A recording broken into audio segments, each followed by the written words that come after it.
I wanted to talk just a little bit about dowel bars as an installation process, but before we talk about the installation, I know that you don't use often dowel bars here in Chile, so we're going to talk a little bit about why you might and what's important in the design. Any place where we have heavy truck traffic and wet weather, we use dowel bars because we know that it helps the pavement perform much better in the long run.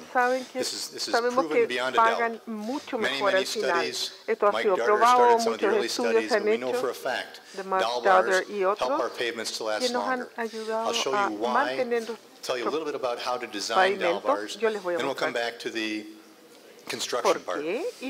When we have dowel bars, we're typically putting them, we're using 32 to 38 millimeter diameter bars, typically 450 millimeters long, spaced about 300 millimeters apart, going across the contraction joint, typically at about the mid-depth of the pavement.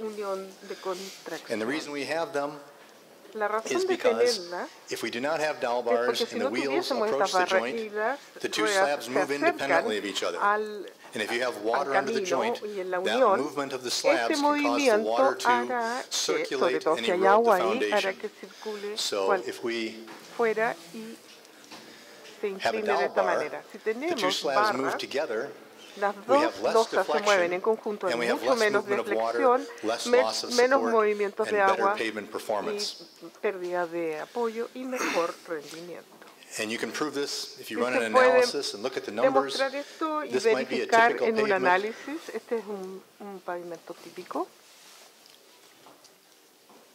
Here we go. Middle of the slab deflection is some number. We'll just call it D sub I, interior deflection. And if you do not have dowel bars across this joint and you get out to the corner deflection is typically 5 times what it was in the middle. And the interior corner is probably 3 times what it was at the middle. If we put dowel bars across that joint, now the corner, instead of being 5 times, is only 3 times. We've reduced our deflections by about half, almost by half. And the interior goes from 3 down to 2. It's still higher than the middle of the slab, but it's a much lower number, less movement, less stress in the slab, less movement and erosion of the foundation materials, so we have a much longer performing pavement, less fatigue. Okay, again, here's just typical installation, dowel bars placed in a basket which holds them into place, and we've already talked about these sizes. Typically we put some kind of a coating for corrosion protection. And there's a lot of stresses that are being carried by the dowel bars. They're carrying the bar, you put a load on that slab and it carries the load in shear. So the dowel bar is bending a little bit and it has a shear load.